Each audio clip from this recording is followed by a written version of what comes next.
So if you guys have any questions for the panelists, I guess I'll take it off with Rodrigo. Maybe you can introduce yourself.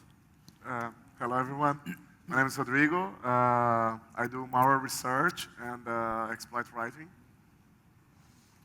Yeah, so I'm Ben. I do, well, fuzzing. Basically, I'm a intellectual contrarian. I like to find stupid ways of doing bug finding that work as well as the smart ways, just because it makes people feel bad. Let me know when you get to the smart ways. I'm Grugq. I do as little as possible for as much as I can get. Yes, I've done anti-forensics, GSM. Recently I've been working on OPSEC, basically techniques to keep people out of jail when they're doing fun things on the internet. And I help Ben doing all the C code because he doesn't know how to code the C. That is not strictly true. My name is Martin. I'm a ladyboy and I work here in Kuala Lumpur in the beach club. The side job is I do network security and IPv6 and stuff. Doesn't pay quite as well. But No, not as well. His clients have issues telling apart which job he's doing right now. They like both. I'm FX. I like to fuck with routers. Nice. Wow, that. Yeah, I can't get girls, so I fuck routers. You might be thinking, why this guy here is on the panel? We were voted best-looking hackers. And Dylan really wanted to spike up the female By attendance at the hacking conference, so he thought, give them some eye candy and more of them come next year. Yeah, exactly. So the panel discussion is going to be open. So if you guys have any questions specifically about security industry, selling exploits, or any specific stuff that you guys want to ask the panel, what you guys think about it, it's an open discussion. So if you guys have a really elite question and it's cool, then the panelists might reward you guys with some drinks, and you can participate as well in the open bottle session. But yeah, maybe you guys want to kick it off with some. Yeah, we actually seem to have finished the drinks that we. We need more drinks. These bottles are very small. yeah. If anyone has a bottle, actually, we'll be happy to answer their questions. Paid questions. Yeah, we're consultants, so it's Priority queue. You can move straight to the front. But yeah, maybe you guys want to talk about exploit sales? No. Let's kick it off with exploit sales, man. Why, you want to buy some? Yeah, where do I buy some, man? Let's start with that. Like, where do you buy some exploits, man? eBay. eBay? I think Grugq would probably have some insight into that, perhaps. Actually, no, I don't. If you're Thank not you. from Forbes magazine, he doesn't tell anything. Yeah, I forgot my bag of money in Vibram, so. No, you spent it last night with the. I had my bag of money, and then I met Martin, and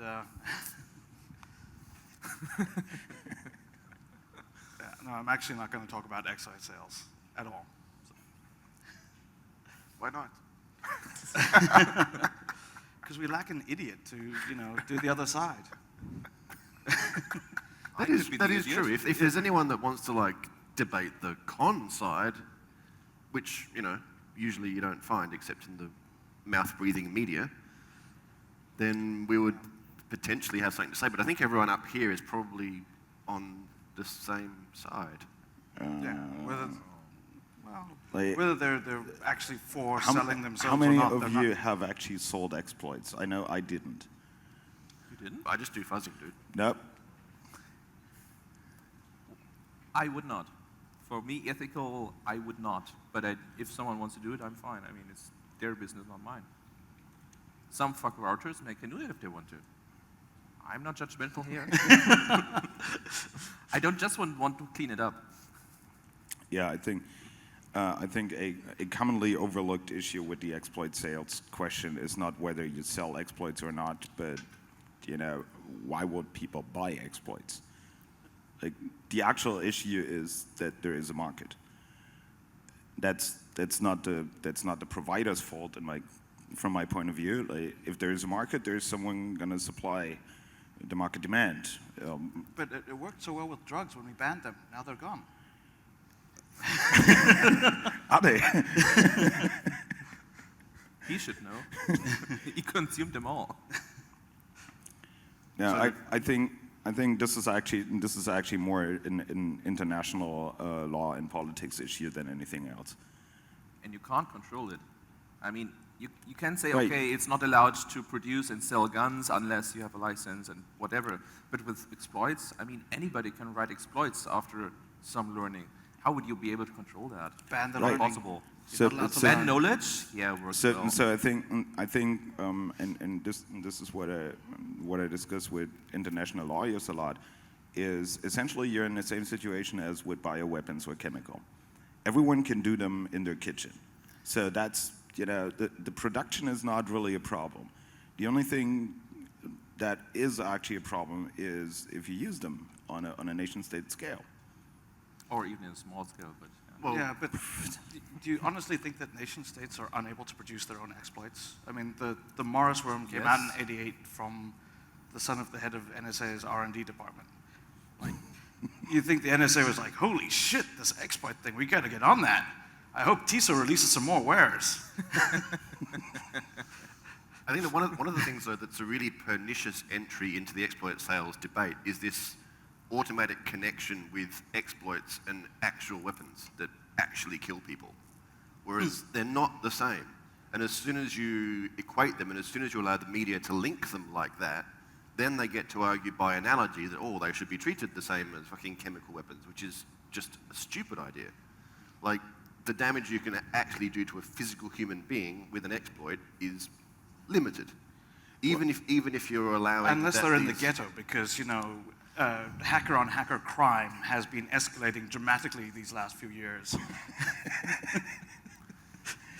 well, So- what they really want to control is actually that exploits land in the hands of criminals and mafia who use them to deploy malware.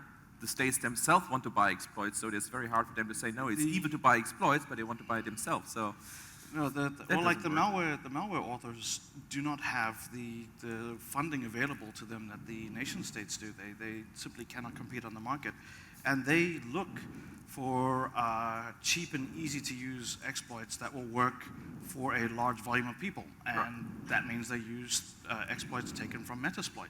And they probably will reuse the nation state's exploits when it gets public. Yeah, it's a common mistake. Like, crime looks for volume; they don't target. Yeah. Yes. Nation state targets. Right. Oh, they So, don't so target, you actually not- need completely different But big exploits. different, yeah. But And so, which is let's why I don't like linking either with like these governments that are oppressing their citizens, because that's not what they're using either. They're not using what we would call ODE. They're using what we would call lame fucking techniques, because that's all they need. You deploy the level of force required to get your objective, and you can do that with stock malware. Well, but there's a counterexample to what you say is like From China, maybe. No, DigiNotar. Like how did we know about DigiNotar is because people in Iran suddenly accessed Because Gmail. SSL is completely Gmail fucking broken. But leave alone the fact that it's fucking broken. Everything is fucking broken. Otherwise, we wouldn't be sitting here. No, but yeah, we'll be sitting in the it bar. wasn't broken until you started fucking it. No, but like the way we know about it is because Iran used it to intercept Gmail connections, web connections. So that is an actual counterexample to what you just said. It's one. Yep. And I want to come back to what you said about weapons. I agree that in civil and nation, like within nation state law, we should not link exploits in weapons. I do disagree when it comes to international law. Like, it should not be okay for one country to hack the other. And because why shouldn't that be It's okay? espionage. It's been going on in since espionage, it's fine, forever. but the moment you are in an armed conflict, you will actually need to prove that whatever you attack in terms of infrastructure, IT infrastructure, is military. Otherwise, you violate Geneva Convention number 4. Well, Which happens in every war all the time. Shall we support it anyway? No. I think you're going to have a hard time. If you deploy military Stuxnet style things on a country that you're shooting with right now, and you kill the hospital IT infrastructure and with that people, I don't think that's okay. Is that different from accidentally bombing the hotel? Oh, sorry, the hospital? And it still happens? Which And It is not, and it is also accidentally bombing the But it's much more hospital difficult to is actually a control. big deal. The cyber version is much more difficult to control. When you're shooting, you have much better control of So what we you're have shooting at. we have two choices. Either we try to control something that we know we cannot, or we just ban its use. But you can't. There are almost no weapons, exactly. even assuming that I grant your premise that they're weapons, which I still think is dodgy. There are almost no weapons whose use is completely prescribed unless it's by specific convention. You can do more or less anything as long as you can justify it under the doctrines of proportionality and military necessity. So you can actually blow up the hospital if you can make a good enough case that that was the only way to gain the military advantage that you required in this setting. Then you can kill people. You can kill insurgents in Pakistan and accidentally take a couple of You can do civilians. whatever you want because, well, there's usually the winner decides. Guys, who's we've gonna- actually got a question. Yeah, I think we have our first person. My heart just stopped. Okay, so little question. I think Josh wants a drink, and for that he will pose a question, right? Josh? What the fuck is this? Carry on, carry on. It's I think a it's milk. different drink.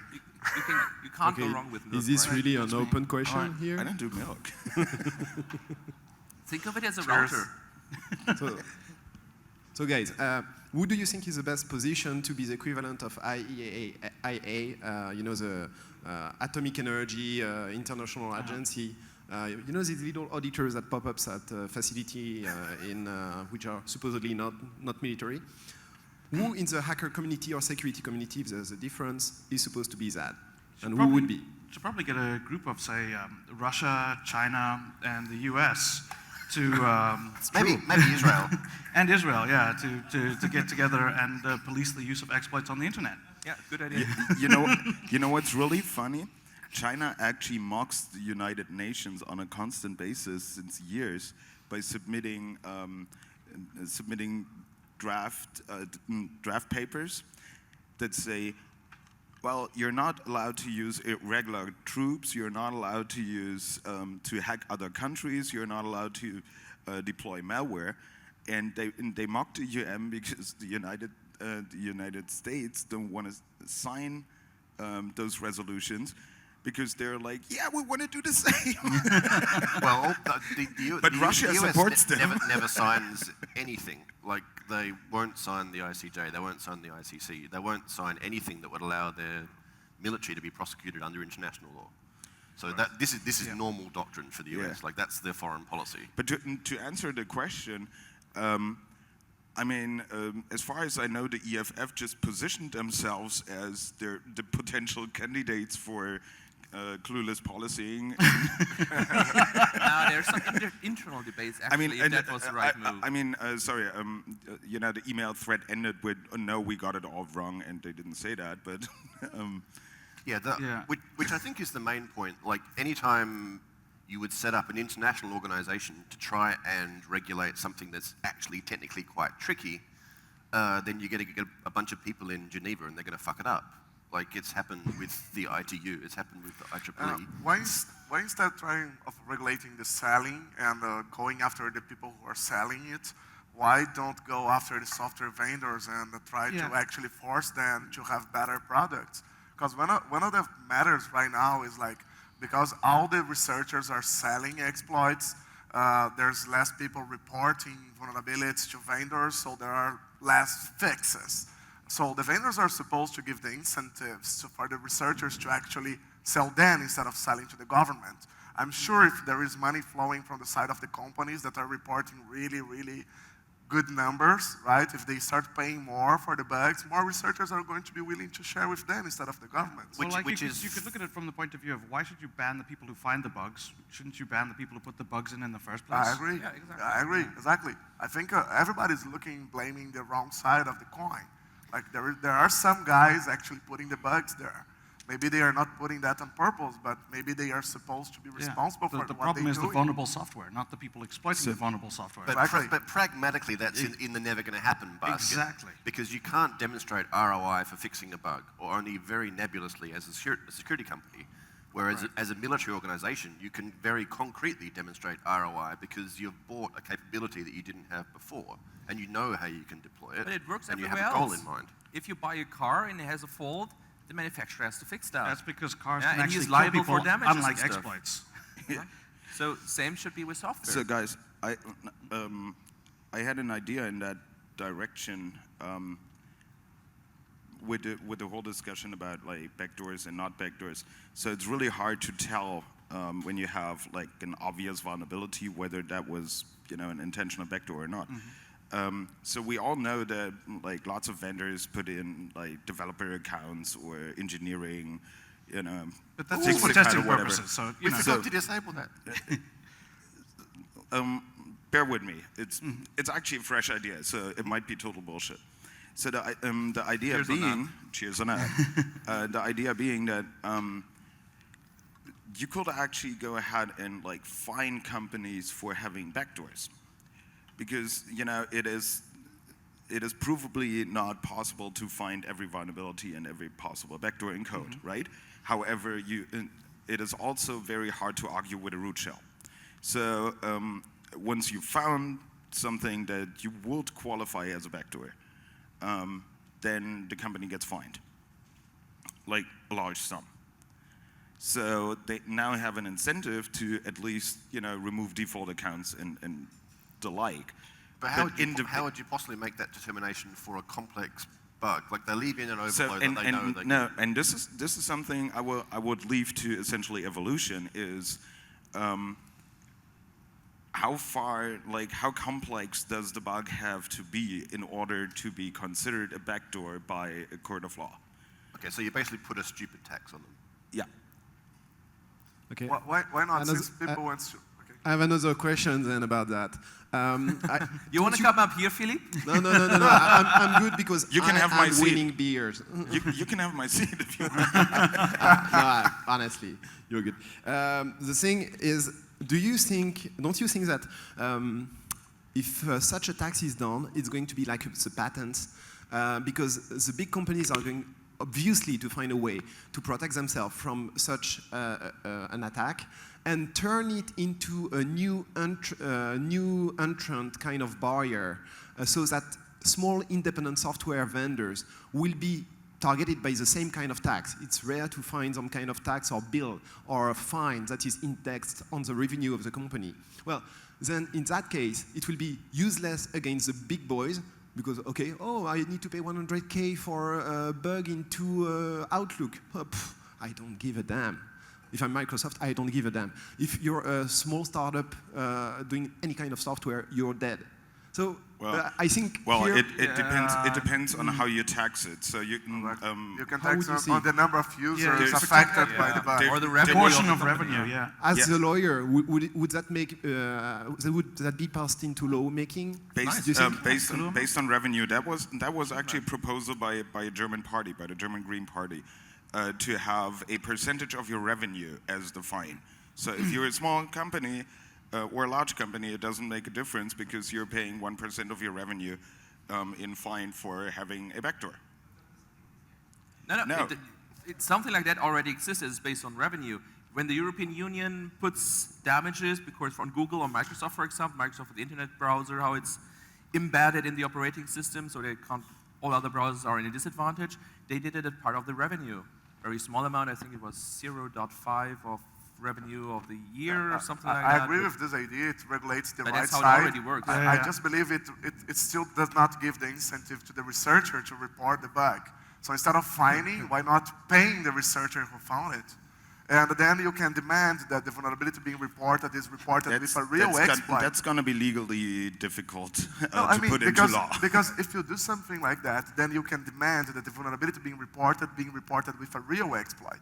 And then you remove all these shit bugs being reported, and you actually go to the real security bugs. That's exactly right? The researchers are selling real exploits. They are not selling just the bugs. Don't say researchers, say hackers. And then hackers following a law No, there must be some financial Well, or public incentive for them. there are ways. There are They will ways. get the money.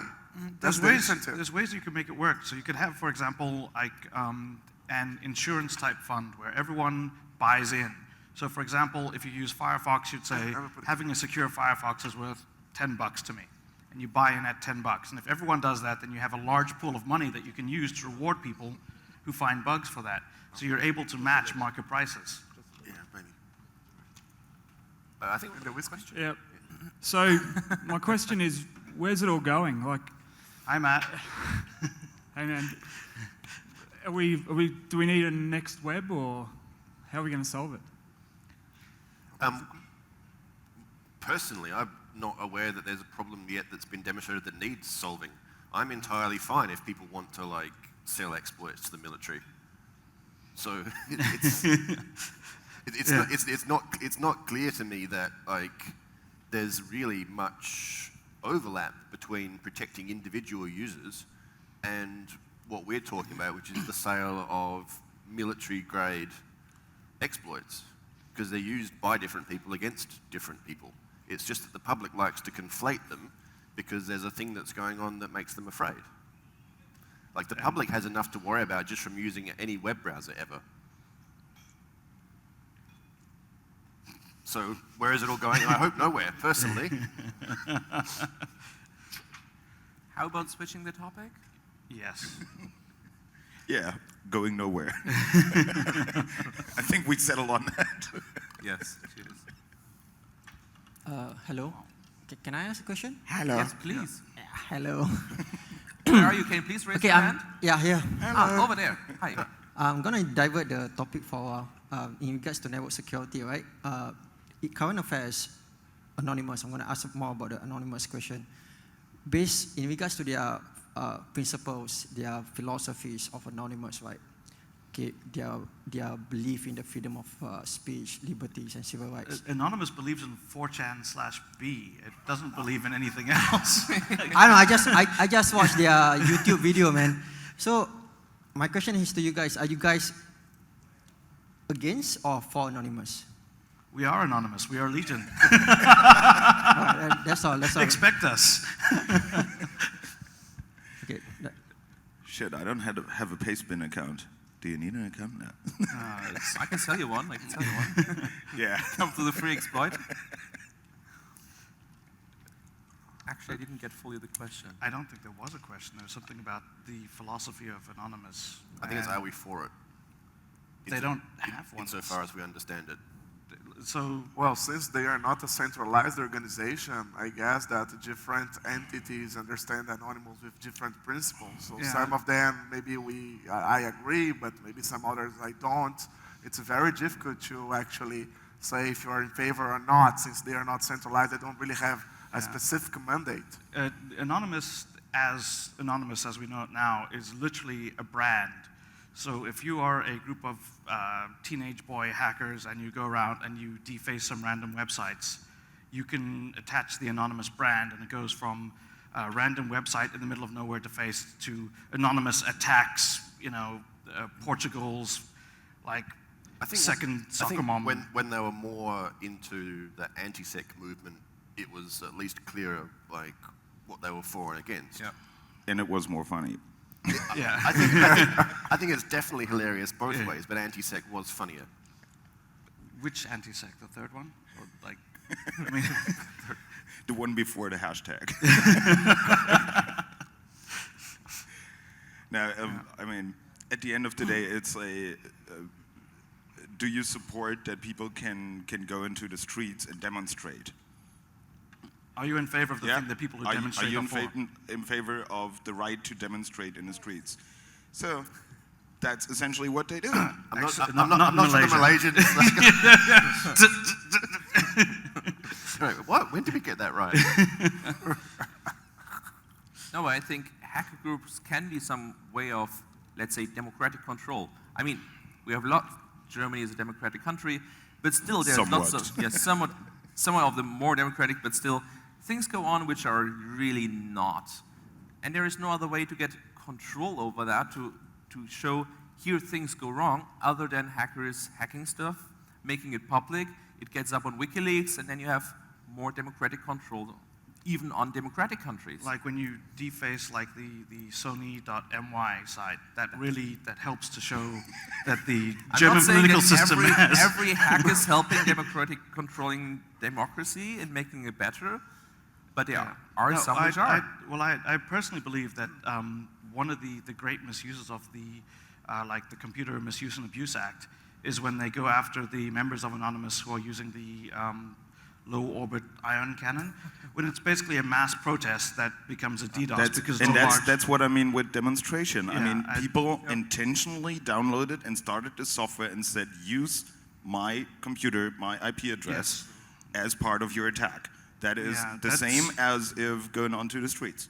I completely agree, and I think that people being prosecuted for basically hacking crimes when they are voluntarily taking part in a action of demonstration, then that is a complete travesty. And this form of demonstration actually was successfully made illegal a couple of years back in Germany. Yeah. You can face palm here. Okay, so I've heard it said by people that we, I guess, hackers, whatever, need to self-regulate, otherwise the government is going to come and do it for us. And the Grugq can regulate himself very well. He can't even regulate his fucking blood sugar, dude. That is shooting off steam. That's something different than regulation. We won't talk about regulation of alcohol. Where were you going with this? Well, I'm just wondering to what extent you agree. Yeah. I mean, personally, I think it's a crazy proposition that will never work, but... Yeah. It starts with we don't have a scale to regulate to, right? So, I mean, you can only self-regulate if you have an idea of, what is okay and what is not. And already here we totally differ. Yeah. Indeed. Well, you guys are wrong, and... You see, exactly. And we will never understand your position, so there you are. We're not wrong, we're German. Right. I think you didn't learn the first two times. If we have to go for a third. Actually, you're quoting me from my talk yesterday. But no Jimmy Savile voice, otherwise I'm not answering. In light of just going on from the anonymous bit, WikiLeaks have apparently today put up what is being referred to as a paywall, where they have a spoof video of Barack Obama or somebody sucking someone off, I don't know. And they basically make you watch it, and you can either retweet their donation page or donate. Given that this is an organization that steals data and puts it out there, what are your views on WikiLeaks having a paywall to force people to access, to force people to pay to access leaks versus them putting it out for free? It is for free. At first you said that they are hacking data. WikiLeaks is not hacking data. They're waiting for people giving them data because these people have access to that, or these people hacking data and giving that. They don't care. They just publish stuff. Well, they red act. But but they're not hacking the data. Yeah, that's the first thing. Saying it is free. They want you, they're happy if you donate, and they need money because the infrastructure costs a lot. As of now, there's a paywall up. You said that is a recent development? Yeah, today. Can you explain that again? I just couldn't follow. So they've got a website up when you go to access leaks. They put a load of Romney stuff out today, and you go to access it, and you have to donate, or you have to retweet their donation page. Okay, and then if they have enough donations, then they will release? No, it's released. As in, you as an individual, if you want to access that data, you have to pay for it. Or just retweet something. Or retweet something. So that is strictly illegal. Doesn't sound that onerous. I mean, this sounds bad. No, that is strictly illegal. That is selling someone else's information. Yeah. You can't Somebody do that. needs to leak. Giving someone else's information away for free, on the other hand, that's perfectly legal. As far as I understand the Espionage Act.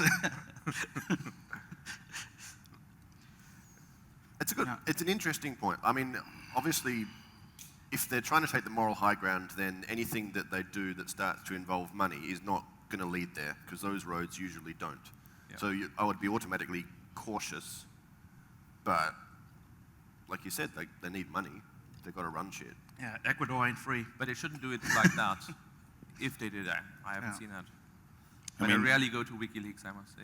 I mean, given the size of their infrastructure, they need as much money as I probably need for a pack of cigarettes a day. So, you know, that is different scales. I mean, I think what we see here is the same pattern. Is the fact that you won't quit smoking is killing WikiLeaks. In fucking D. No, I mean, what we see here is probably the same thing we've seen over the last 15 years on the internet, that useful free resources suddenly turned into pay resources that suddenly nobody cares about anymore. That is a very, I would say from a marketing point of view, that is a very effective way to kill themselves. I believe like they mixing. End of story. Yeah, they mixing the project with the founder of the project, and that's very dangerous for them because the project is much bigger than its founder. I mean, there's a reason that like I would say the second line of people behind this house left and started OpenLeaks. I mean, which was not an easy project either, from who founded it and how it works, but. It is not an easy project, but at least it is a democratic and free and hacker-style project. But just to be clear, is Team Germany on the side of releasing military information, for example, for free? I would be, yes. Yes. Military information that could potentially that's the side of Germany, damage operational security. So it's do you link papers to weapons? Putting people in harm's way. You have something? Do you link data to weapons now? Maybe if we get sent in a PDF and I have to open it with Adobe Reader, then I'd be forgotten. But no, like I personally think that it is very irresponsible. For example, like if you leak operational details about military information, so if someone were to leak the details of the deployments of troops and where they'd be going next, that would actually be a bad thing because that would lead to, it potentially could lead to deaths. And if you look at the historical context of WikiLeaks, they actually originally started out as a journalistic process. So there was an actual review process before publishing in order to decide about that type of documents and other types of documents that, you know, yeah, no, like something that's embarrassing should be to a leaked government and should versus not be something leaked. Yeah, so, but it's very difficult to scale. So, yeah, particularly when someone gives you a CD full of, you know, state Yeah, documents. exactly. Yeah, and it's very difficult for somebody who is outsider to actually judge the kind of information. So I think it's kind of irresponsible. Yeah, I think so. I mean, I think that the excessive focus on Western governments is probably quite misplaced. Like, things can be bad in the West, but there are far worse places that need the light shone on them. And if I remember correctly, that was also not always the case. Like it used to be. I found WikiLeaks originally fairly useful because there was a lot of bribery documentation for like South America and, you know, companies buying politicians. And so whose moral compass are we supporting in these decisions as to like what it's good to expose and what it's bad to expose? Yeah. Who control the controllers? Yeah. But that's why there must be more than one platform. Yeah. I just say leak everything. Fuck it. Well, they must self-regulate, I believe. Because otherwise documents are weapons. You own this document, so you must be a terrorist.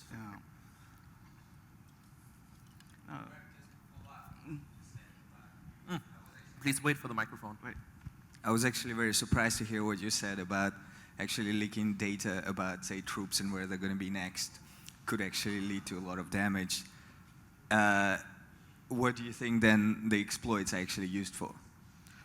Exploits that are being sold, do you think they're actually used for something like owning people and then making their computers more secure, or do you actually think they're used for precisely obtaining this kind of information? Like they're used for a large variety of reasons. Sometimes they are purchased to get them off the market so that other people can't have them. So it's an attempt to deny capability to other people. They're used for, yeah, he's going to have follow-ups.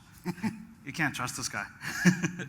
So sometimes they're used to deny other people the capabilities. Sometimes they're used to gauge the state of the art on the open market to get an idea of have techniques that are known internally being rediscovered externally.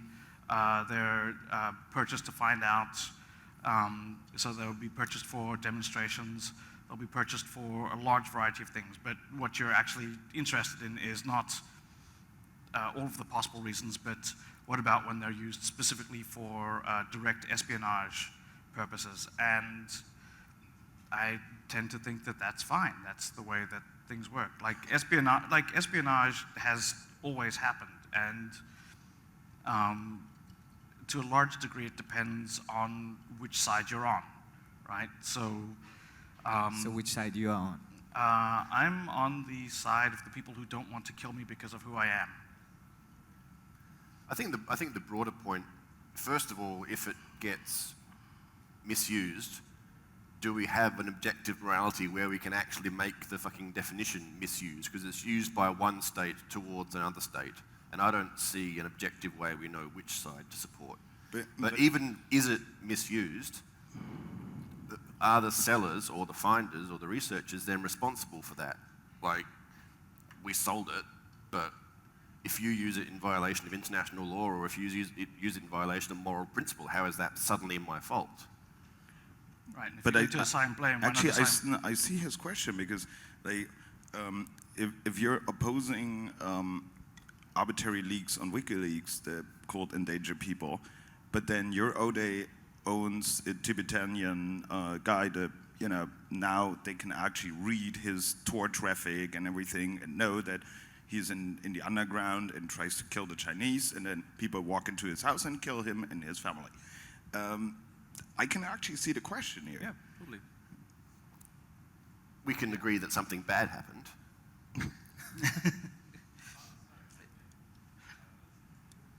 Thank you. Yeah, the statement was, bugs don't kill people, governments kill people. Governments have a monopoly. Can I get a shirt of that? They're violent monopolists. And also smoking. Yes. Yeah. What? Smoking kills people. Life kills people. Anyway, to kind of change it a little bit, if you had to name, say, one of the epic fails of the past maybe decade of us as a security industry, and one of the epic wins, what would it be? AV. AV would be a fail. Oh, yes. Sorry, I wouldn't. Oh, I meant anyone would.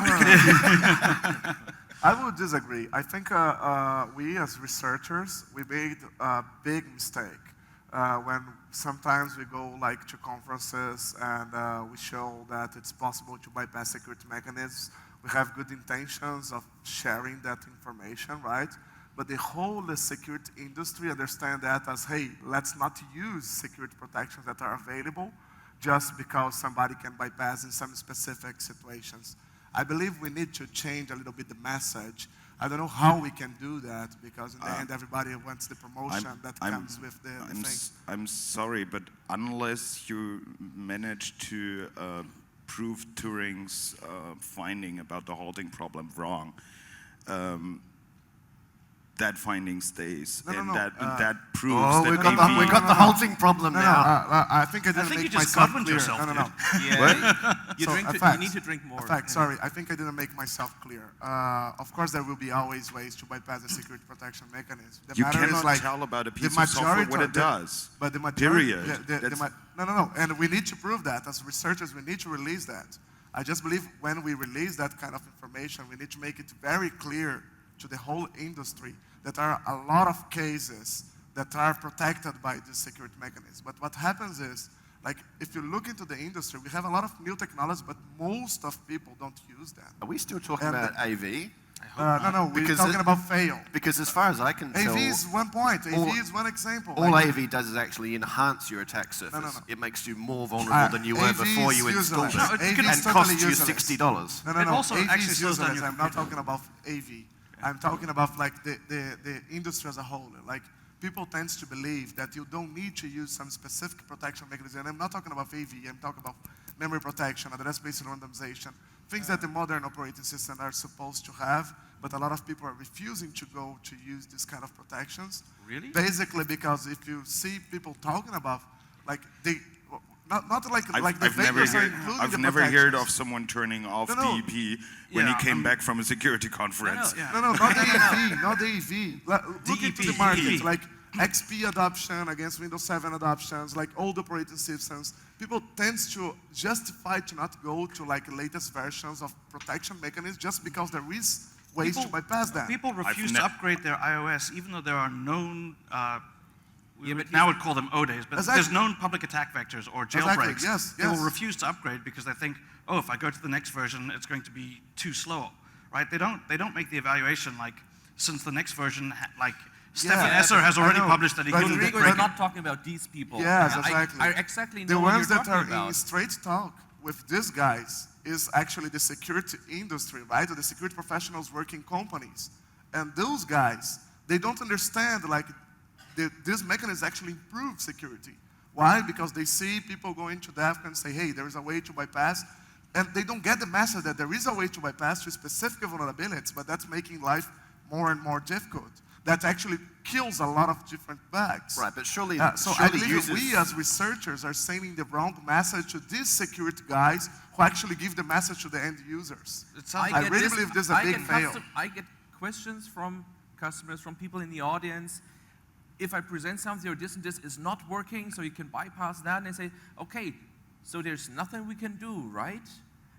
And that's actually, I totally understand you. That's actually not the wishful message you want to thinking. give.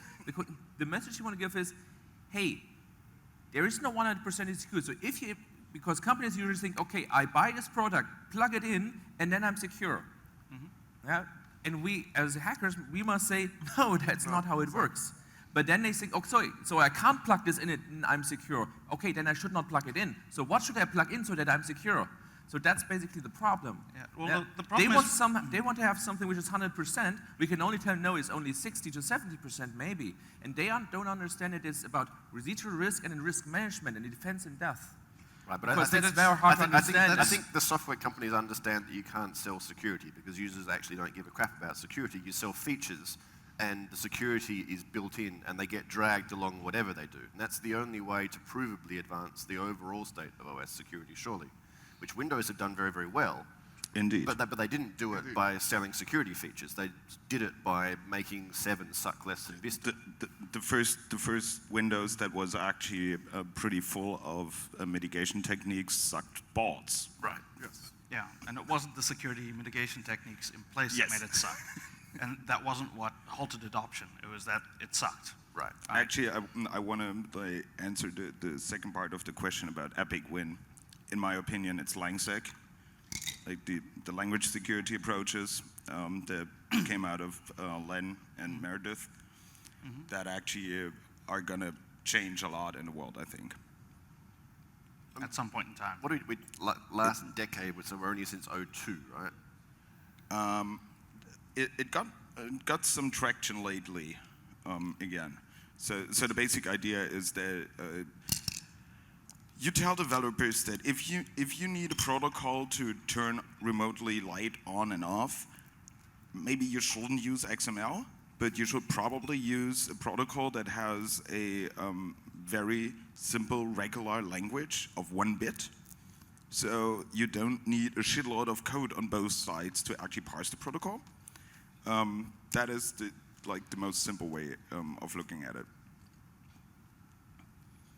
And I think that's Epic Win. I cannot see that taking off with developers as I've ever met them. And It's not how the developers that's, think. that's not how they function. They're like, can I get a library to do this? Yes or no? XML? Bang, library. Yeah. Yeah. I want something which supports anything, so it's And- easy for me and- just to expand on that. Exactly. Just want to like, edit something, then it has. Developers can't do KISS, dry. You're not going to need it. Like You don't want to dry kiss, man. Excuse me, a question. Just going back to the AV thing, so we all recognize that AV doesn't work, it can't pick up. Well, what it Miko doesn't doesn't. Speak up. Could you speak up? Sorry, AV. We all know it doesn't work. But does that mean you don't recommend your mum uses AV on her Windows XP machine? I would absolutely recommend that you do not install AV. You're making yourself more vulnerable than you were. Yes, and no. It also encourages users to not think about what they're doing because they believe that the AV is protecting them. It's like in Holland where they started getting rid of, like they used to have all of these roadsides, like bump in road, dip in road, bridge coming up, and people would have huge amounts of accidents because they're looking at the fucking signs and then they don't pay attention to the road. When they started getting rid of the signs, the number of traffic accidents went down. And I think it would be similar with people who stopped running AV. Actually, the number of infections would go down. I was with you until I realized that we just made the same argument that the Catholic Church uses against condoms.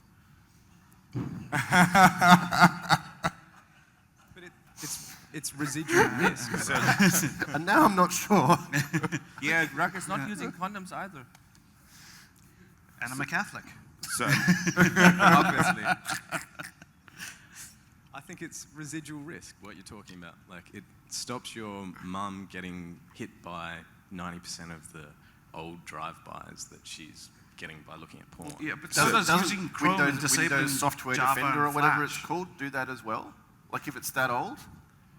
So I arrived at this approach that when people ask me, shall I uninstall AV or not, it is difficult because if you're constantly downloading illegal software and cracks and stuff, you really need AV because you want to have the crack work, but the added benefits of the crack not be installed, right?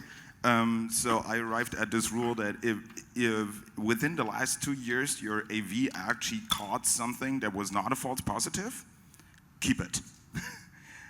If within the last 2 years, the only time you saw your AV was when it wanted to get updated, paid for, or had a false positive, get rid of it. My standard of that would be use AV because you already have so much other vulnerable software on your PC, in your browser, plugins, installing whatever. one more won't It's hurt. just one more, but it helps. No, to get the comments it's 160 more parsers. It's 160 more format parsers. So that is like 160 Adobe readers. Straight to the kernel, making life very, very easy. But for that, you would know that this guy is using this AV. Oh, we got a question. Normal common user. Which is usually put by Just the AV start into every talking, email. Like Scanit by. Exactly, Scanit by, yes. I'm proxying a question here from the internet, but I'd like the panel to have another drink so we can liven up the discussion a bit. Cheers. Skull. Cheers. I can't. Cheers. Prost. Saúde. Talk to you, motherfuckers. Second beer. What is that? I'm not fucking that's drinking whiskey. Grugq's piss. Whiskey. it.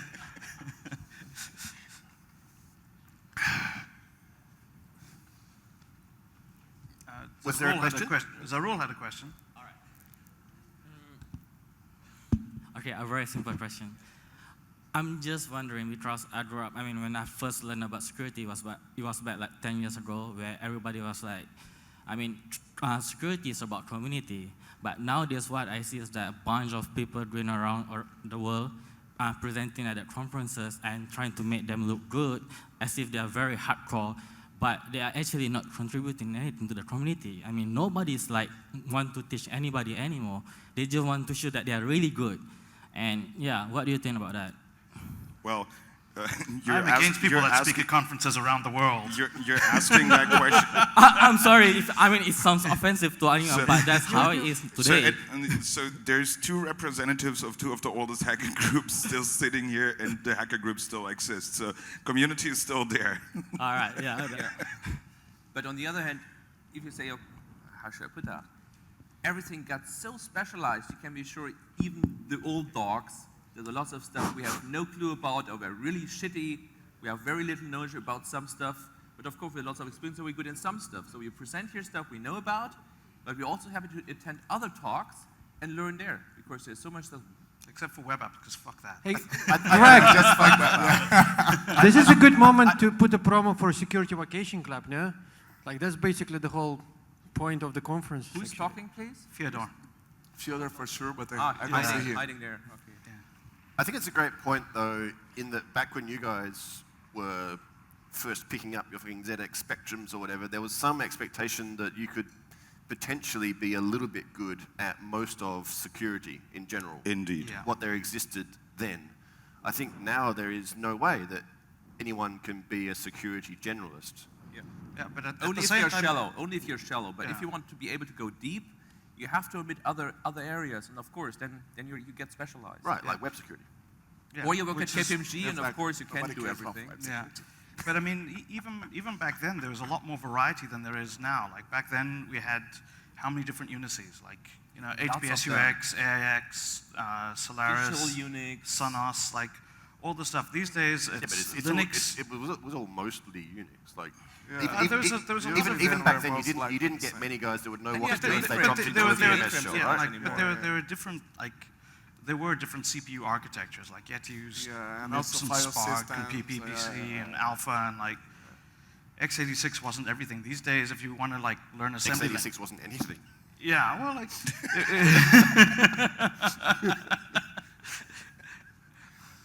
Yeah, so you like these days there's a lot less that you have to learn in order to get going. Like there's In more web- of in- it, but in there's web fewer security. things. Yeah, Like- that's maybe the other thing. In our old days, it was very hard to learn from public sources because there were very little public sources. Stuff you could download in text files from a mailbox mostly was totally outdated or wrong. Yeah. And today, Yes. you buy a book, you go to a conference. Hang on, though. Like, counterpoint, how long would you have to study now to be able to write an exploit for an app that's written in C versus how long you had to study 15 years ago? I mean, seriously. Yeah, but back then all the No. studying that you were doing was the I not agree. Because back then there was little information on how do I audit code. yeah. To It even was- find the text there was about how do I stircat write and exploits. stircopy, and that was it. Maybe a best There was metric. only Frag. Frag was Okay. really the only good resource. Maybe back the then. best metric about the complexity is looking to the average user against the professional user, the user that's actually doing security stuff like exploiting and researching. You're gonna see there is a huge gap now. So that means it's much more complex. Like there is a lot of new things. And in the past, the average user was already very technical. He had a lot of knowledge already. The average user was really good. So like to go deep, you just needed like to have like a small percentage more than the average user to be really, really good. And nowadays, there's this huge gap. Yeah, but there's So, also a lot more dumb people on the internet. It's not about being done. It's because like the technology growing complexity and it's trying to hide all the complexity from the user. So that actually adds new layers of complexity for people who want to But understand like it. so many users actually don't care about how their computers work, right? True. Like they look at it and they're like, how do I make this Facebook? I mean, What? Like back when I first looked at a computer, pretty much everyone that used like the internet was fucking graduate or postgraduate at a university. You can't say that there are not more dumb people on the internet. I think it's a very valid point. And I think that operating system design and evolution has been directly to support that. Did you say So that- Apple? So that we can... Yeah, he said Apple, I heard that. So that we can get more dumb people on the internet because it's great. And people should have the internet no matter dumb how people stupid spend they more are. money, I think. But why do they have more money? It makes no sense. Yeah, but they're dumb. They just don't understand. They don't even know how their computers work. I think, I can't believe I do that, but I actually agree with Van Hauser. We usually always disagree on everything. So that the availability of information changed. So the drive for community, for building groups and larger groups, was largely to actually have more people that can teach you shit. That you can like to ask. exchange Now the open availability of all the information that you need removes the need for you to peer up with other people because you can get everything in terms of information off the net. Right, but I think that is one of the driving sources here. So just let me go back to the actual question though. Like, do you think that do you think that we've been getting now worse again? Like after we had our like glory days in say 03 to 09, when everyone would release full info, are we now getting worse again when people come and talk just to be a bit flashy but don't actually like drop the real meat? I think it might be the case, but everyone makes this decision for himself. Like what you present is what you present, and well, but what you present is what the conference schedules. Right, but it's not like, look, you can be on, I think, 290 days out of a year be on a security conference. So it is not like they have a large choice in submissions. Even the big conferences get mostly obvious bullshit. If you have anything that is worth presenting, you get scheduled, period. So it is up to you whether you release stuff or not, whether you rock the house like Marc did yesterday, which was a great talk, or you talk about JavaScript. It's up to you. And there's also something that's changed. Years ago, you had some interesting research, you went to conferences and you published your research and talked about it. So you had something and you could for 6, 12 months do conferences, and for everybody it was new. Today where you have lots of conferences where it's live streaming, you can really do your talk only once because the next 2 days it's already on YouTube. Yeah. And we feel this is unfair to the researcher. Outdated, already. As an upstanding member of the SVC, this is cutting into my vacation time. SVC rules. First rule of SVC is do not advertise that we're all members of SVC. Okay. We're not all here.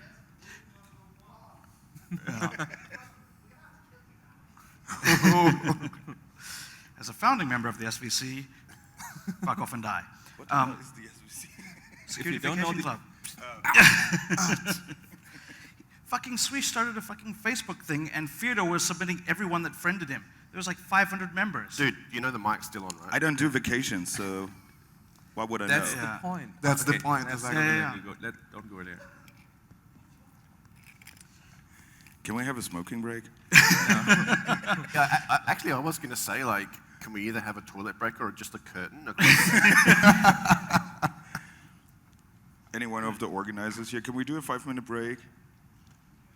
Or are there any more questions? Shut up, we want to do a break. No, maybe they have no more questions and we can go for a drink or so. Yeah, we can have a 5.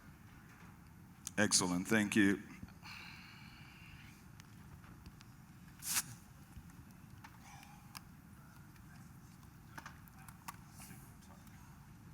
How do we turn it off? Hello? I don't know how to turn it off. Okay. So we keep it, I guess.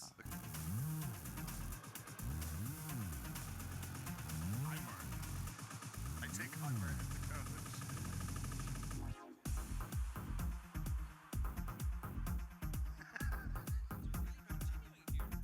Unfortunately, we are.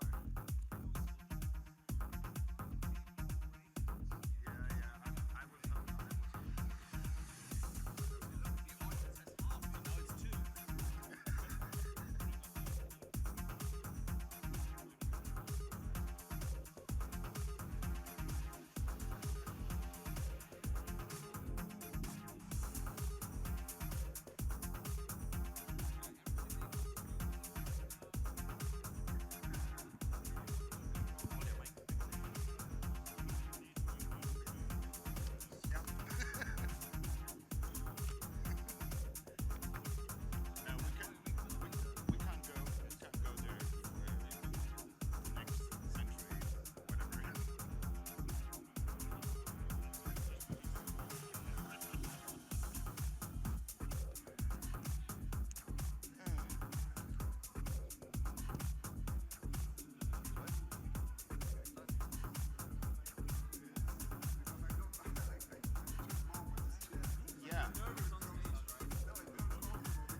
Yeah, it's really uncomfortable.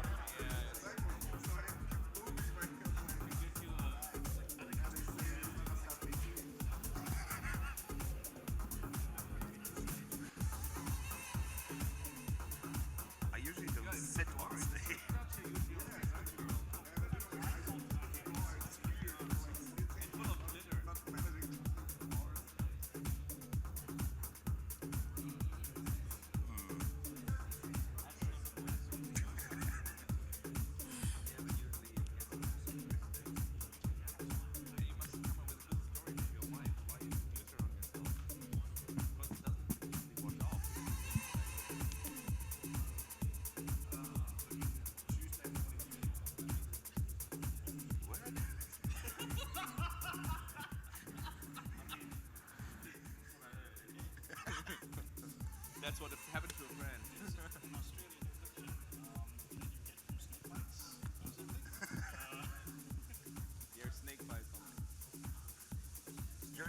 Your snake bites.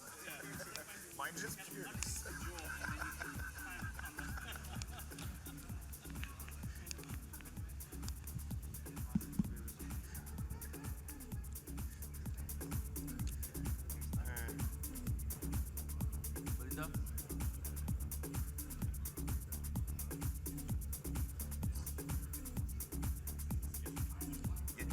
You know what? I think we just wait it out.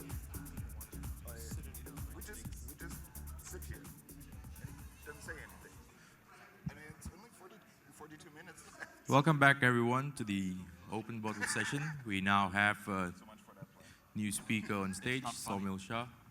So yeah, you guys can start asking your questions.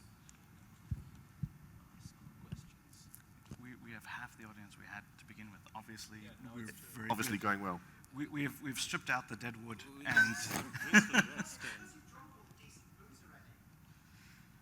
Someone needs to introduce himself. Yes. Yeah. Do I? Okay. We all did. Saumil Shah.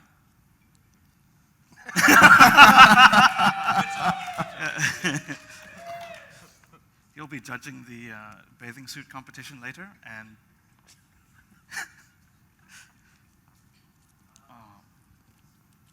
is that a blowjob? It is. It's a pop ret, apparently. A what? It's a pop ret. It is. I'm hoping it doesn't actually return, but.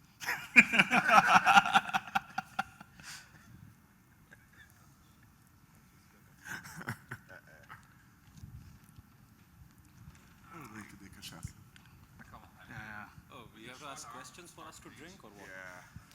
Well, if they've got no questions, then it's bottoms up. Cheers. Cheers. This isn't a question. Well, it's actually a request. Okay. You want some drinks? What? Is the request is you want some drinks? No. I was going to see if an idea that has been swirling around my head is for a while is there's a. Usually, you have to wear the clothes for about 2 years before they let you do the surgery. It's true. It's true. Wear the clothes. Yeah, that's. I know. You know, for a long time, I've realised actually that I am in fact actually trapped in the wrong body. You know what's cool? The questions where there are questions. Yeah. Right. So, do you think it would be? Do you think it would be possible to give a talk through the medium of interpretive dance? And would any of you care to volunteer to do it? You missed my OPSEC talk? I finally got the venue I wanted. I think you need someone that went to what's called the Waldorf school, because they learn to dance their name. So they could do it. I don't think you can get the joke. Didn't someone actually do that? That's in the very US? German. What? I was sure someone actually did an interpretive dance talk in the US. I keep Like talking about 3-4 years ago? No. Not What that I know happened of. to Must them? be DEF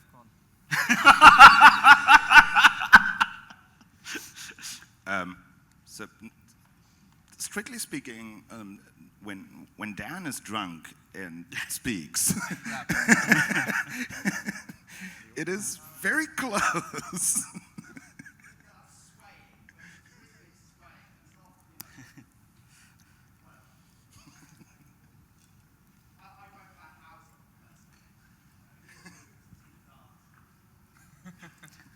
Show us IPv6. In an interpretive. Yes, dance the V6 header.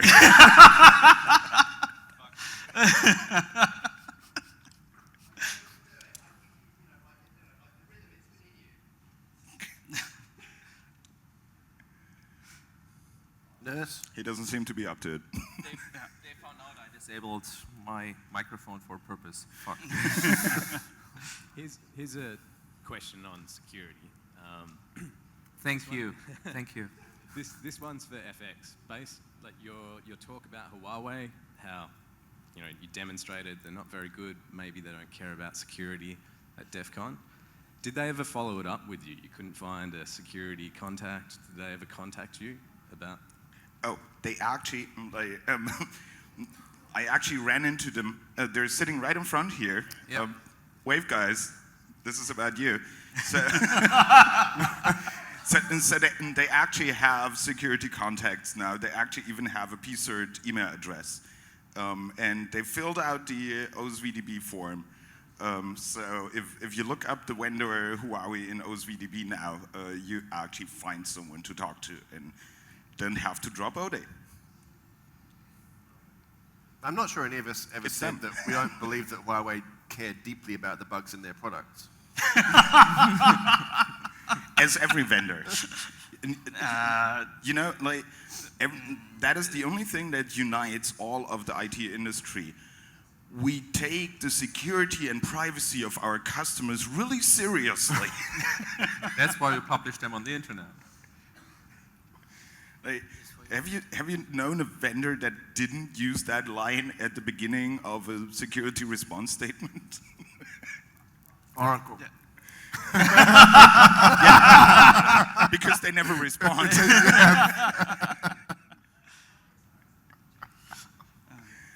So actually, I have a question to the rest of you. What do you think happens at HP right now that, you know, they release ODE against themselves? No, they, people who need no jobs? No, basically the whole team that they had that was competent left. So who was left over was basically taken over by a management group who basically doesn't realize the importance of what they're managing. So they moved the vulnerability group like ZDI. ZDI had a separate room with locking doors that only the ZDI people could get into, and we're on a segregated network. Just before everyone left, the management came through and said, how come you guys have your own room? You should be out here in like the cubicle farms with everyone else. And they took over the locking segregated part that had all the interesting vulnerabilities and kicked the people like off of that and put it out. So I think that the competence of HP has dropped dramatically, and That's why they're called HP. It stands for hopeless people. The analogy here is like a self-goal. Yeah, you know where I said you couldn't make Jew jokes? You're not allowed to talk about any kind of eugenics at all.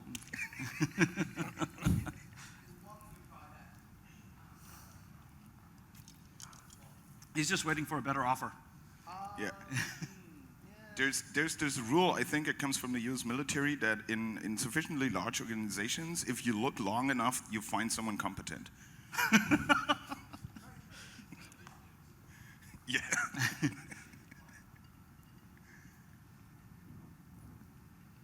Questions? Why are there no questions? Someone asked Saumil a question. Well, if there are no more questions. Yeah, thank you guys. It's very nice with you, thank you. Yeah. Mint shirt again. Hi. This is, okay, I'm talking more about the business perspective of this conference. When it comes to designing a solution, right, in terms of architecture, infrastructure, we will have to determine three things: the security, the convenience, and the cost. So from your perspective, right, which one comes first? And from a business perspective, which one comes first? Yes, that's a very good question. I'm glad that you've asked. Very interesting. Do you want to answer it? It raises a lot of intriguing points about architecture security. I'd like to open it up to the panel for discussion, actually. As you can see, there's not going to be a straight answer, but are you prepared for a very entertaining answer nonetheless? Okay, let's do this. So, start. You want to be entertaining, go for it. All right, well. Yeah. Don't look at me, I opened the fucking question, mate. Well, I thought I'd just pass it around, but all right. Okay, let me do it. Okay. Does anybody else want to say something about that? I can pass around too. All right. No, I think Van Hauser actually brings up an interesting point about this, and I would like to open it up for. Actually, I think Rodrigo's insight would be like critical. Certainly. Well, in Brazil there is no architecture design, so sorry. Long and short of it is, what are you going to be worried about the most? Yeah, then make money. Do it honestly. If you get owned, turn around and fix it really quickly, because beyond a certain point, prevention doesn't really work. In order to, so this actually touches on something that we have discussed a lot internally, is what we've been calling SecOps, which is basically the idea of how to set up a network and an infrastructure that is resilient against attack and ownership. And really what we've come up with is that you cannot stop attacks. I mean, at some point, something's going to get through. So what you need to actually focus your efforts on is being able to rapidly recover and to do damage control and mitigate against the impact of that attack. So that you need to do impact containment. You need to segregate your important data from your less important data, so that when the secretary gets owned because she got sent a malware link that said, look at private Facebook pictures, and she double-clicked on it and it didn't work, but now someone has access to your network. From that point, it didn't work. Yeah. Damn. Yeah. So we used to design networks where we had a perimeter, and then that was like, oh no, that's totally old-fashioned. And then we designed deperimeterized networks where we thought that we'd be able to install something like AV or a HIPS or DLP node-wise, and that would somehow help. And now we're thinking that you should just assume that everyone is going to be owned most of the time, and you get used to get owned. And you have to find ways to reduce persistence. We're here, we're owned. You have to find ways to restore operation as quickly as possible.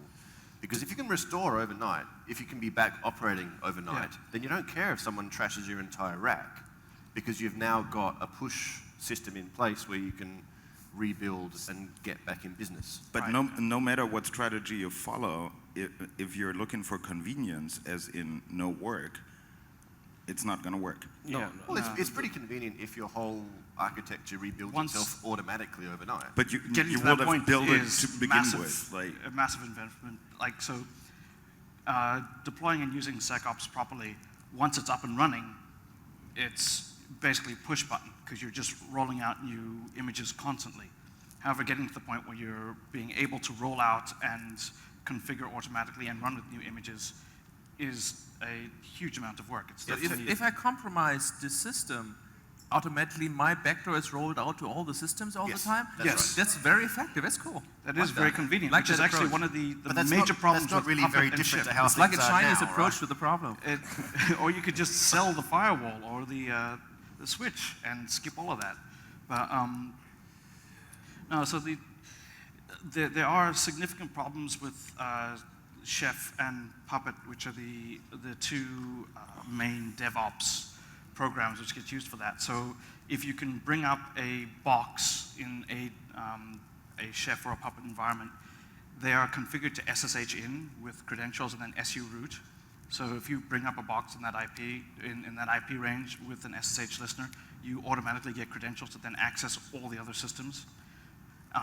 You also have, it's on and on. There's significant problems with the way it gets done, and that's mostly because it was written by web app developers who are just upset that they can't do JavaScript everywhere.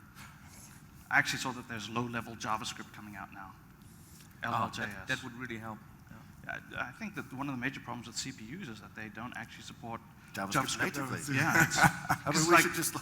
When I want to get down to the bare metal, I just go Node.js, really, because that's now I want to kill you.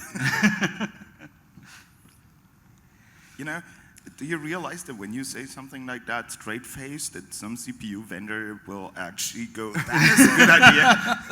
It's called job security.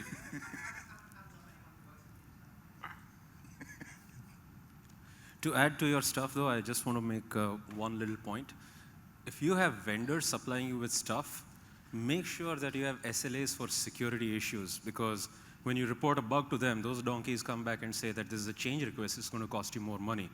No, not only will you make them fix it for free, but if they don't fix it in a certain time, you're going to fire their ass off.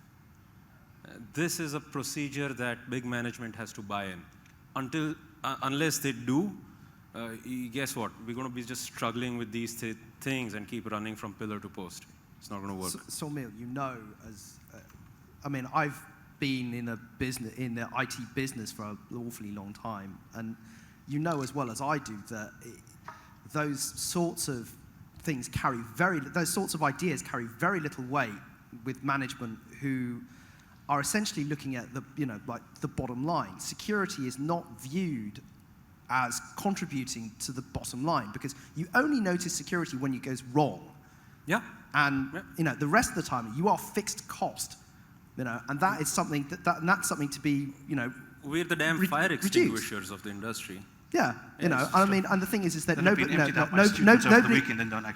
actually ever paid a premium for like a better fire extinguisher until you realise the house is on fire and you needed it. By which time it's a bit late.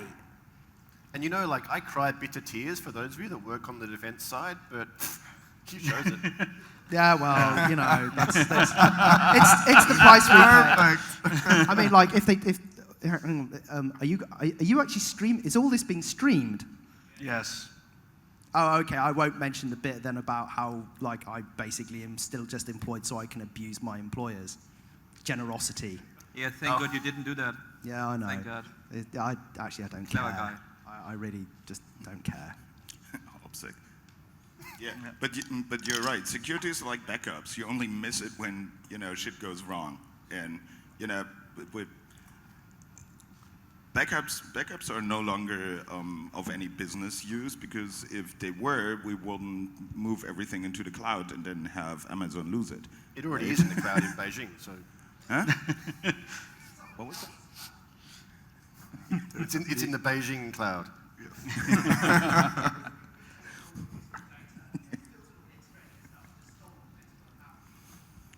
Yeah, when one of my servers crashed, I was actually considering asking the Russians for their backup.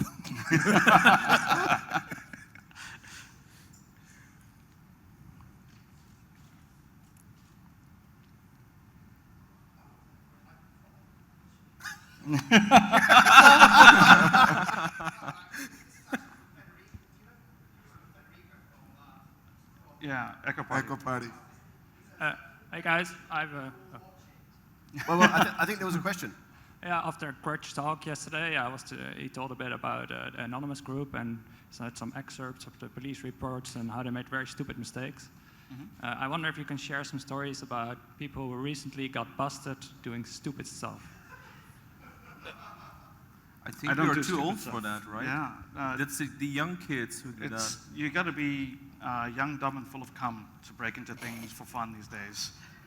And I'm not young anymore. That's true. That's true. Everybody can see that. I mean, what you'll find is that the majority of busts for hacker stuff these days, even back in the old days, is the young and inexperienced people who do not take sufficient precautions because they're just not thinking through what they're doing. They tend to think that, like, me and my 20 closest friends who I met on an IRC channel can all be trusted and it's cool, and I'll tell them about the criminal activity that I'm engaging in, and then they find out that one of them got busted and is being used to flip on everyone else, and they all go down. And it's like, but I don't understand. We were on that IRC channel for months. I thought we were friends. Like, yeah, no. And also, it turns out, kids, that law enforcement everywhere are specifically trained to help you self-incriminate. And they're very good at it. And they're probably better at it than you. And if you don't learn to get better at not self-incriminating, then you'll get better at having sex with Susan. Don't you also think that, I mean, I don't know how it is in the countries you live in, but in Germany, the police force is not actually famous for their IT skills. So Thailand is actually one of the top IT skill things in the Thailand area, I think. No, wait. I want to like bite at that a little bit, because that's a common understanding amongst the whatever we call ourselves. So, people that know about hacking shit. That the law doesn't know what they're doing. Finish. Like, so we have some kind of impunity, for Germany, right? I just know, because there's very little people. They have a resource problem, basically. But so I think they also, to have success in their work, they also aim for the kids. Like the low-hanging fruit. They don't spend 2 years monitoring the Grugq because they know like how much time and effort and skills it will take to actually like nail him. And plus, there's only so much like sodomy porn that you can like watch.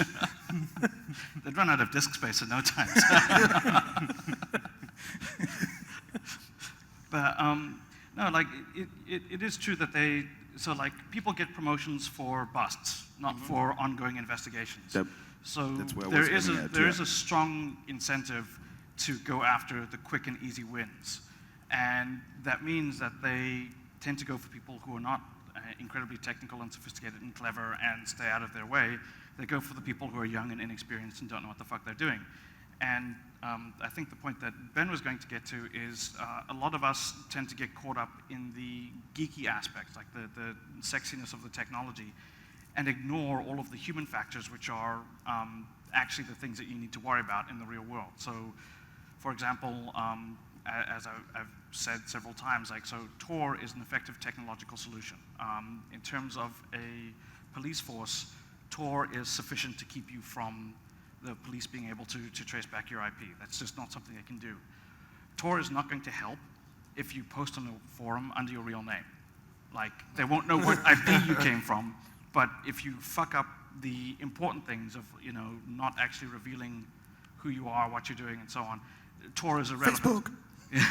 I think that if you're a hacker that wants to actually break into things and do crime, then your only real option to stay safe is to scale vertically. You can get smarter, you can learn more about how to do effective OPSEC.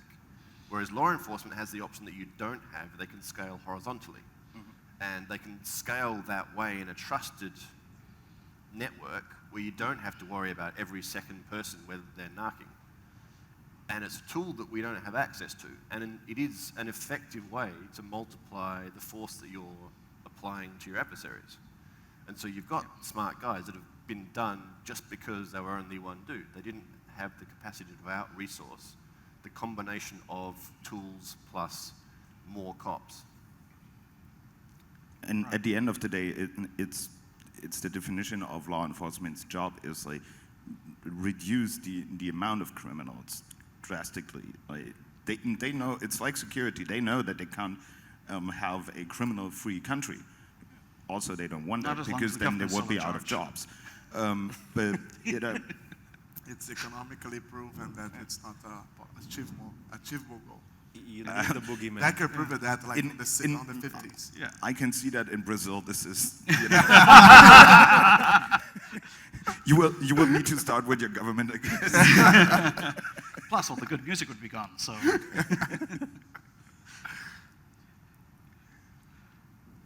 Yeah, no, so if you want to be a criminal, the best advice I could give you is pick another line of work. You can make, honestly, a lot more money being a professional security person than you can being a hacker who steals credit cards. There's actually academic research on how much average income you have per year if you rob banks, and it was something like 30,000 per year. And I was like, what? Come on. That's not a very and you end up in jail at some point because that's at when some he gets point per you day. get caught. That's why I'm into security now.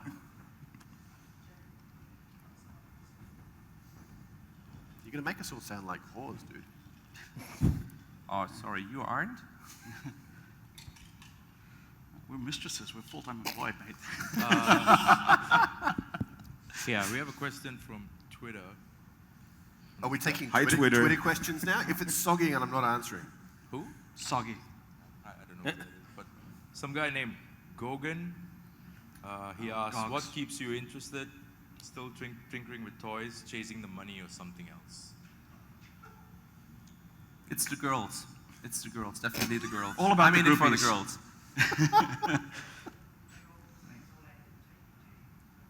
girls. FLV, my friend. Welcome to the modern age.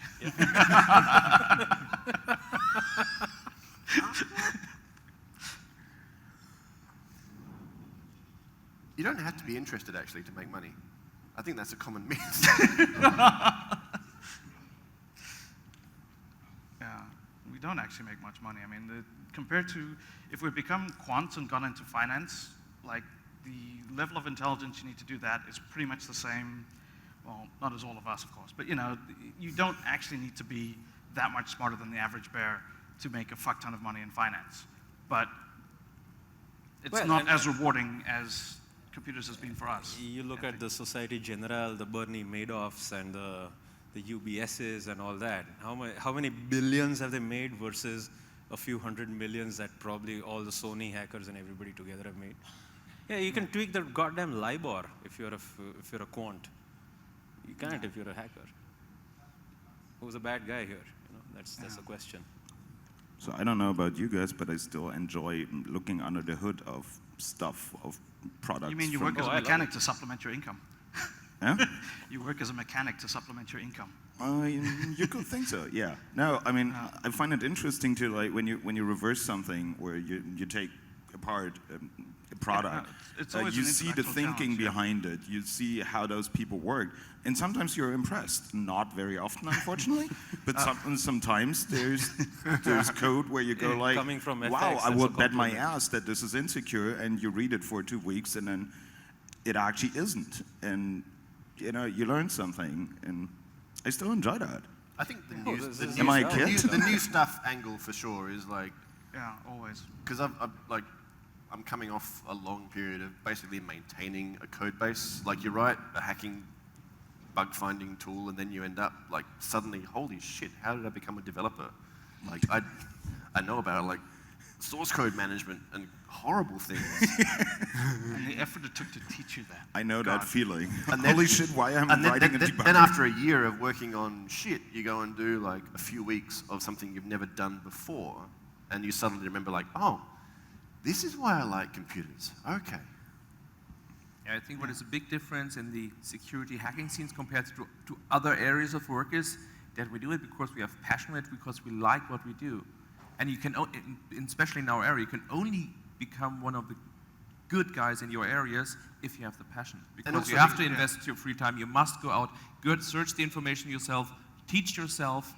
It's just like you can't just buy a book, read it, and then you know. And also, because like in finance or stuff, we don't have to finish. Yeah. Like the guys that work for companies for money, they've got to finish. They've got to get to the end of a project, and then they've got to do acceptance testing, documentation, and handover. We just call it a framework and leave it at that. Show me, it's a framework. Show me one actual hacker tool that got finished, right? And we're like, oh, well, that AV is on 41. Nmap, we've already... We've done documentation on some of the new stuff that it does against IPv7 and microcode injections. Yes. That was a very revolutionary contribution to... Really pushing the envelope on that one, I think. Definitely. Truly novel. Basically what we do. Truly novel. And also I want to congratulate you on the selection of the magazine where you published.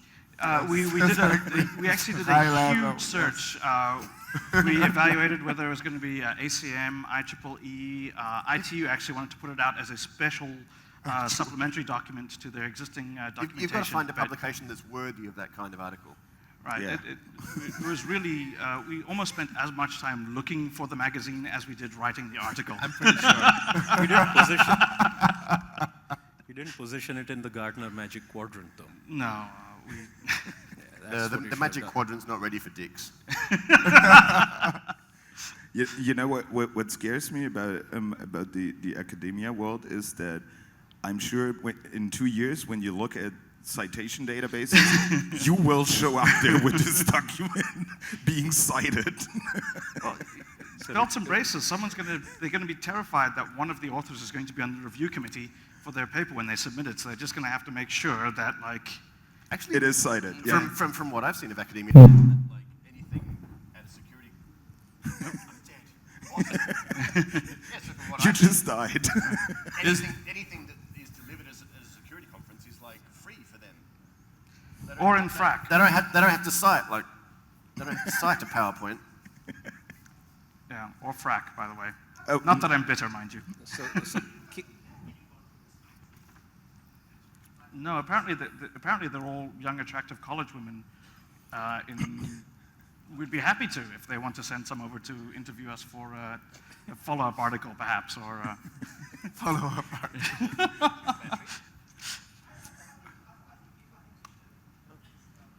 Do you think they understand what they published already, at least now? Yeah, they've sent us a document just recently asking us to sign over a copyright to them, which we have put up for internal debate, and there's a lot of contention about whether we should even respond or just say, fuck you. So, didn't they send a takedown notice to Fyodor? Yeah, that's why they want us to assign copyright to them, so that they can then use that, and we have basically refused to respond. Because we really want that information to be free. I mean, we did not publish with them for it to be hidden away from the limelight. Yes.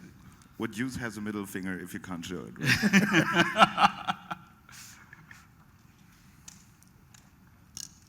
So, Case, does that answer your question? Good. We're dying here. Give us some meat. Come on, there's no question. I'm vegetarian. No meat. Black hat and white hat hackers from the media. You missed exploit discussion. Okay. All right. We already had that. Sorry, you're late. No. Why are you late anyway? Unless you went to buy some. Oh, that's an excuse. Yeah. Why didn't you finish your talk early and come here? I tried. They won't let me go. Why am I looking at Twitter? That's a quick word of advice for everyone running a conference. If you automatically post a Twitter stream on a live event and live stream it, you will have a huge amount of big jokes. Yeah. And that's just not from us. I mean, like, yeah.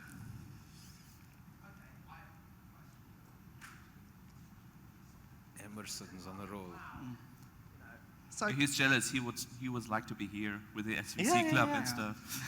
I know. Swish owes me a card. Whatever. So do you guys think that yes. Yes. Yes. Focus. I was going to use some bad language there, but it's been random. It is actually being streamed around the world. Anyway, so do we have it on camera? Oh yeah. Very good. So the question that I have actually is, do you think the industry sort of like really got trapped in a rut where we keep on revisiting the same things again and again and again and again and again? If this is another talk about how we always travel the world in the same talks. Yeah. the first rule of SVC is you don't talk about SVC.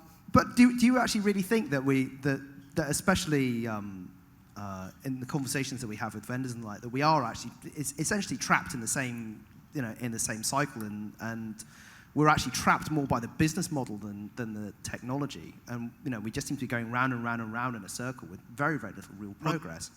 So this is interesting. So we've got the 10th anniversary of another Asian conference that I'm not sure if it's appropriate to advertise on stage, coming up soon, and I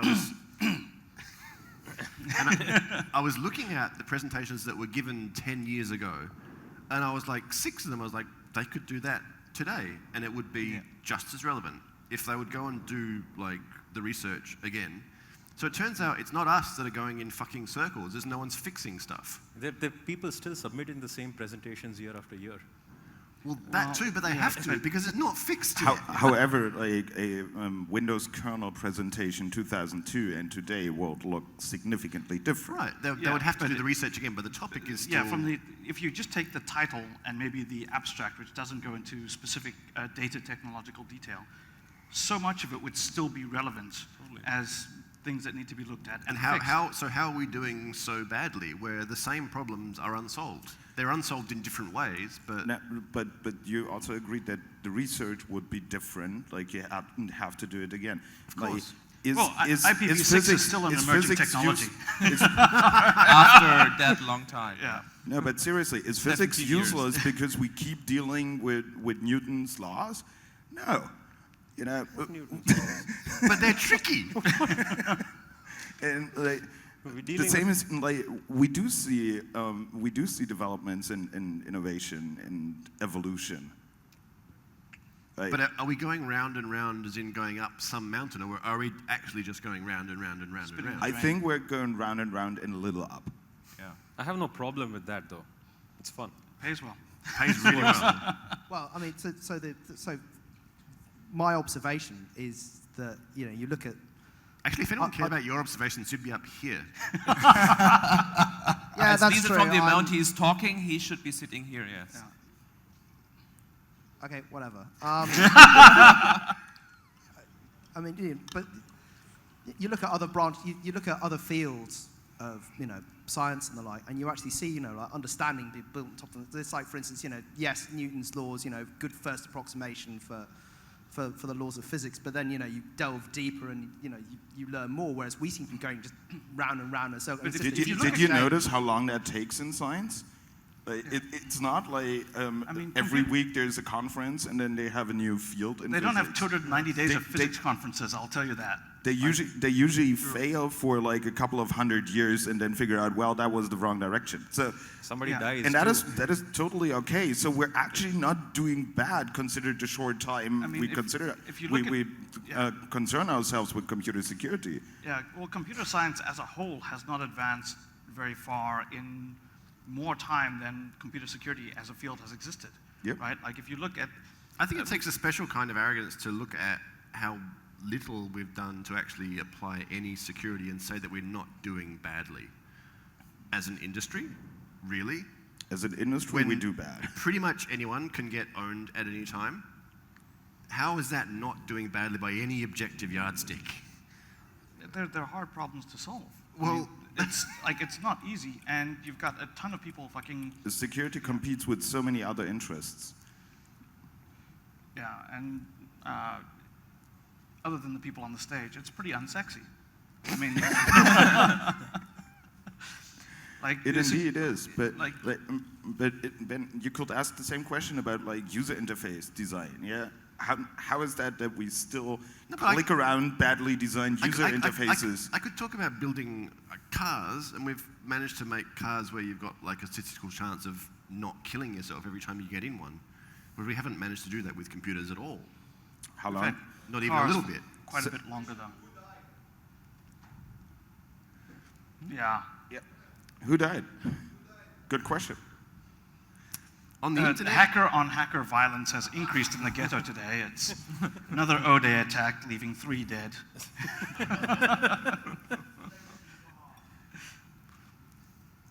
Well, there might have died a couple of people when, a network went down and they couldn't get to their porn, and so they exploded. We all discussed that the AV is kind of useless, right? So how come the company's still selling it? You think they really believe it's not useless? You think they don't have people who understand it's useless? I think Marc explained that earlier today, that people want to buy something and then be secure. Makes them secure, yeah. So do you agree there's so everyone who promises that So don't sells. you think it is a failure from the industry? We sell it's a success. And for the people are AV buying companies, it's a success. So And yes, I as think a Mika would company it's a disagree with that success, one, but as in a an way. industry it's not. I think there is a huge asymmetry. The people who are selling So stuff, imagine they all understand they're the selling imagine shit, all the but people are money, all buying the crap. resources, all the talent that goes into writing fucking virus signatures worldwide would actually go into the development of secure parser libraries. It's the same sort of people and things that actually make sense. You think the guys who write the signatures have the capabilities to write these type of... I was going to say, we need those guys writing signatures, otherwise they'd write far more vulnerable code. We'd be in the worst place. So pretty much the same reason people buy vulnerabilities, just to take them off the market. Put them somewhere they can't do anyone any harm. The AV companies the people I know are pretty capable and probably better developers. programmers than you and me. Like what, So, 10 of them? no, there are more. 11? Fuck it, never mind. Go ahead. Yeah, but I think on the other hand, as researchers, we have very little control over the industry, which is primarily driven by marketing and VC and business interests. We like to play with computers, and that's what we do. And if we get something out of it, such as a steady job and enough money to do the things we like to do, and the occasional trip to a conference for whatever reason. And a root shell. And a root shell. All I want is world peace and a root shell. I can see from the time here that we have 3 minutes and 25 seconds left. So maybe one last question, then we're done here. How did you manage to keep this room live for 2 hours? They're all puppets. That's a secret we won't tell. All puppets here. Good question. Thank you for that last question. I'd like to open that up for the panel to discuss, perhaps. As Rodrigo, the final remarks. Perhaps the Germans would like to comment on that one, on keeping people The alive Germans for are 2 hours. Thank you for the free booze.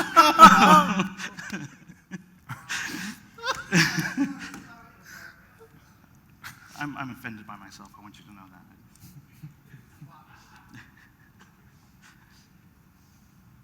Nope, can't keep people alive for 2 hours? No. We're usually more efficient. That's only, like, if it takes 2 hours, you designed this chamber. And it is. Yeah. Thank God the camera's oh fuck, there's that camera pointing at us. We are so fucked when we get home. No change for me. You and your routers. Yep. Okay, that leaves a good 2 minutes to go. And how many seconds? 2, 1. 1.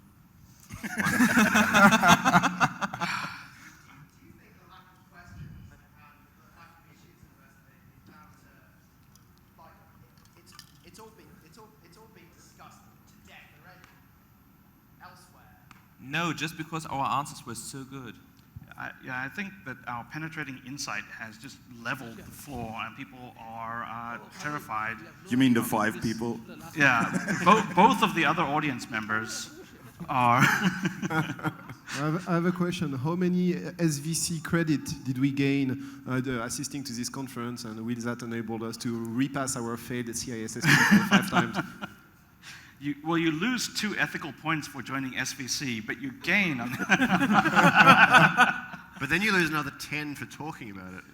I wonder nobody asked about CISSP credits. How many should we give off? Like half a credit? Half a credit? I don't know. Do you get credits for CISSP? No, you get -10. Because it's just a filter that you use when you're hiring people. So Is there CISSP? No. Is there anyone that holds SVC and CISSP at the same time? Because we shouldn't allow that. No, that's mutually conflicting with our board of ethics. Mutually exclusive. Yeah, there's a mutex lock. You can do one or the other. Yeah, and if you have SVC, you cannot have a CISSP like anyway. Rules of ethics forbid it. Yeah. Nope.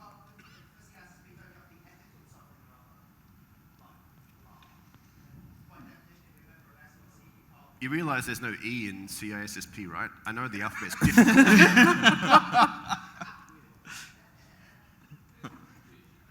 Now there is.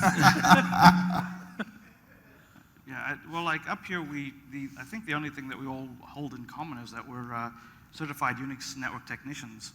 But, Totally. Yeah. Yep. Oh, we're over time. And that's now. it. We're done. We're done. We're done. Yeah. Finally. Thank you.